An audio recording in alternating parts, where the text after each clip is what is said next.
So where do many parents go wrong? Would you like to hear this? Again, as a disclaimer, I should tell you that this is for many parents, may not be applicable for you. Okay, so and this is what I've seen over my 16 years of experience, and I've tried to be as crisp and as precise as possible. There's a lot of focus on diagnosis. Okay, my child has autism, my child has this, my child has that. But focusing on diagnosis serves a purpose. It has some advantages. It helps us to know what the child's real problem is. Otherwise, without knowing the problem, we cannot find a solution, right? So that is helpful. Okay, the other thing that the diagnosis does is it becomes easier for professionals to communicate with each other. Okay, about one particular child, for example, a speech therapist communicating with an occupational therapist, it becomes easier. Okay, and then a diagnosis also does some advantages in terms of either in terms of insurance, in terms of finding out getting some concessions and all of that. But that is the only advantage of that. So these are three main advantages beyond which we should not be focusing on diagnosis. So what should we be focusing on? We should be focusing on skill deficits.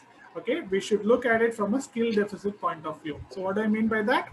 My child is not able to talk. Okay, now it is the child with autism may not be able to talk. There could be children with ADHD, there could be children with intellectual disability, and many other disorders where they are not able to talk.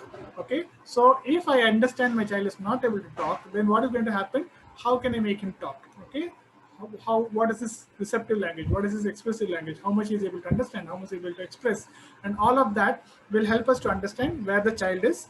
So what is the skill deficit? Is it a problem with understanding? Is it a problem with expressing? And all of this will help us to identify what should be focusing on. So when we focus on skill deficits, we have become very clear what the child needs. Okay, but if we focus on diagnosis, it only can lead to depression. Overprotection. This is a second common thing that I see with parents, because we want the child to do a lot of things on his own, and there is a kind of a double speak. What I mean by double speak is, on one hand we want the child to act like a mature person. On one hand we want the child to act age appropriate and all of that. On the other hand, we continue to feed the child, we continue to be overprotective, we hold his hand all the time. Even if there's no one in the road, you're going to hold the child and walk and all of that, right? And you're not allowing, some parents do not allow the child to climb on different structures, go on the slide, go on the swing. Sometimes a parent would come to me with a 3-year-old child and ask them, like, is your child scared of swing? The parent would tell me, no, he has never been on a swing. Okay, so swing is such an important equipment because it gives you lots of vestibular input, which is very important for brain functioning. Okay, so, and I remember I was working with one particular child who was kind of should be around 6 year old. Okay, 6 to 7, and he was reading books which was for, and he was very good at language in English. He was reading novels which usually an 8th standard student will read. He was in grade 3 or something, yeah, grade 2 or grade 3. So he had such an amount of intelligence as well as the language abilities. But the parent, the mother especially, was so protective of the child. And so what happened eventually was the child was very unsure. He was very clumsy, poor coordination. So the smallest of things, he will get hurt, he will trip over and fall and all of that, because he never got that exposure. He was never allowed to go out and play, to jump from one level to another and all of that. Probably that could be an exception or an extreme example which I can think of right now. So overprotection again can also be because of grandparents and other people in the house who want to be extra careful about the child with special needs. But we have to understand that every opportunity, every exposure is an opportunity to learn. Okay, if the child is not able to use that opportunity, it's going to affect the child in some way or the other. And focusing too much on academics or a particular skill is not going to help, because the child should develop a multi-dimensional personality. The third thing that we see is doing all activities for the child without involving the child. Okay, where many times it is because of some kind of a guilt, or sometimes you feel that my child is too young or he's not able to understand, let me do it everything for him. Okay, but what is happening is, if we start doing it for the child, when will he get an opportunity to practice? Yeah. So you will find that you have been doing, you do something for 10 years, and when he becomes 10 plus, and then you on one fine day you want the child to do on his own, it's not going to happen. Yeah. So what is more important is the child should have the repeated exposure, repeated opportunities to practice. Yeah. And this is what is important. So if the child also has an intellectual disability where it takes more time to practice, more time to learn, then what is going to happen? We have to start much earlier, isn't it? So that is what is more required. So the child, every opportunity, everything that we interact with the child should always be focused on how can I take him one step further. Okay, whatever his current level is, he's able to identify his toothbrush while brushing. Can I make him rinse his toothbrush? Okay, can I make him place the toothbrush back in the stand after brushing? Okay, I just take one small step, and that is what I'm going to focus on next 3 days. If he's able to do, I go to the next level where he has to open the cap of a toothpaste. Yeah. So if I start focusing on that, you will find that because we are going to do this every day, day in and day out, we are going to do that. And so if I just focus on one small skill, the child will gradually learn it every day, right? With repetition every day. Thank you. So look at it always like this is an opportunity for me to teach a child. It's an opportunity for me to help the child understand what needs to be done. And this is a very classical thing that I see, not allowing the child to make mistakes. Okay. And I hope many of you know that when a child comes to my clinic, I always ask parents to be in the session because I want parents to learn what is being done to the child, and I always discuss like what is the activity given, why is it given, and the parent always has a notebook where I ask them to write down whatever I suggest, because the parent has to understand the child, right? And then what is happening here is that when I do some activities with the child, the parent jumps in quickly if the child makes a mistake, or even before he makes a mistake, the parent quickly jumps in and say, no, don't take this, take that. Okay.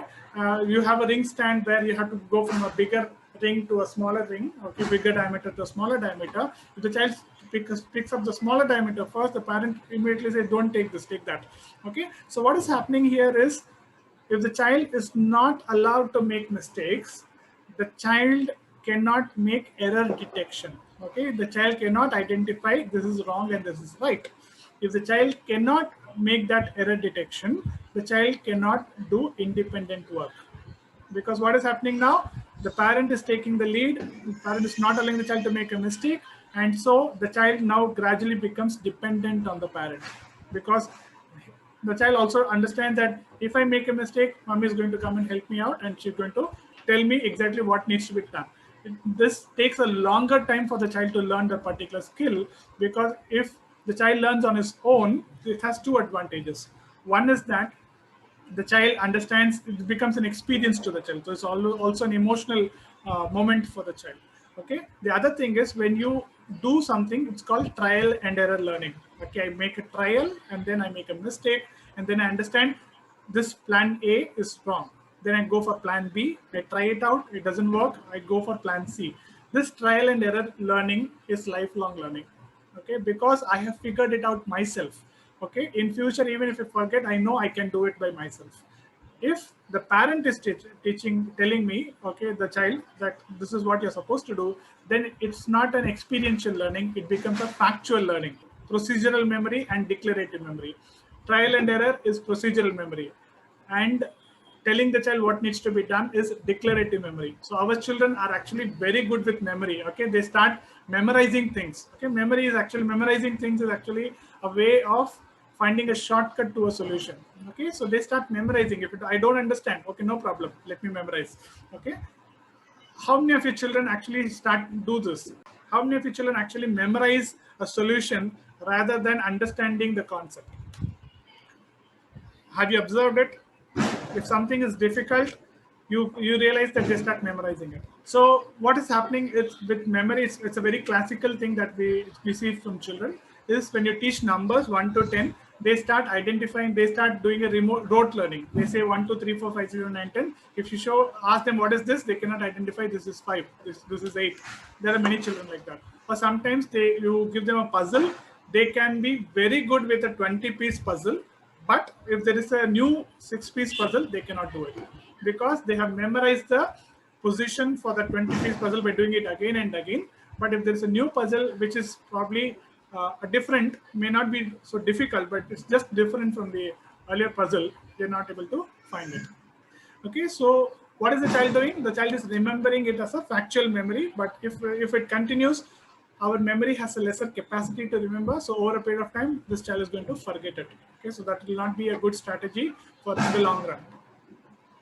And the other common place where many parents go wrong is trying to live up to the demands of the environment, okay, which involves the school, which involves the neighborhood, and all of that, where where the parents try to put more stress on themselves as well as on the child. If the child has difficulty with writing, instead of focusing a lot on reading, because that is precursor to writing.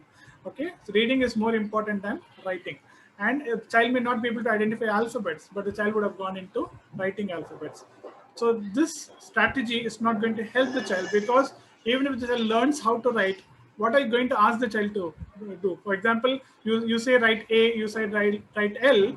If the child does not understand what is L, how is he going to show you by writing?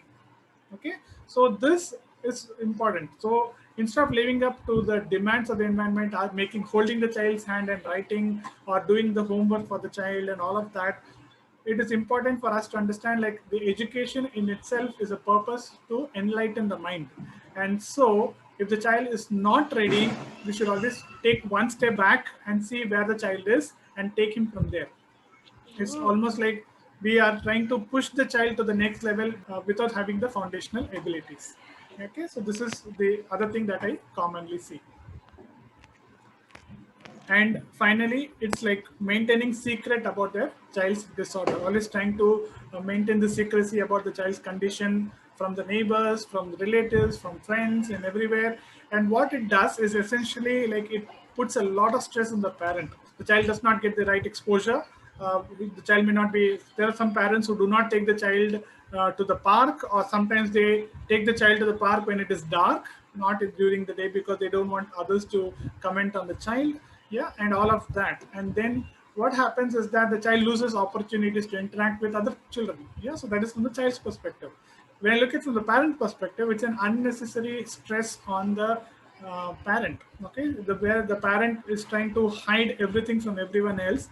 Okay, and then what is going to happen is, over a period of time, they don't participate in social activities, they don't take the child anywhere out. Okay, or one parent stays at home, the other parent attends all the functions and festivals. And so it's depressing for the child as well as for the parent, and as well as for the entire family. But once you tell to the world that this is my child, he has an issue, and he has some delay, I'm working on it, and once it's done, what happens is a big load of burden is taken off you. And then what happens is, people will talk, people will always be there to talk about you. Even if you don't do anything wrong, there will always be people who will be you will have something or the other to talk about us, to talk about you or me. And then what's going to happen is that after, let's say, a week or a month or so, it's just going to vanish. It's no longer a hot topic, and people will forget about it. Yeah, but what I see is many parents, because they're holding on to themselves, they are making this longer and longer and longer.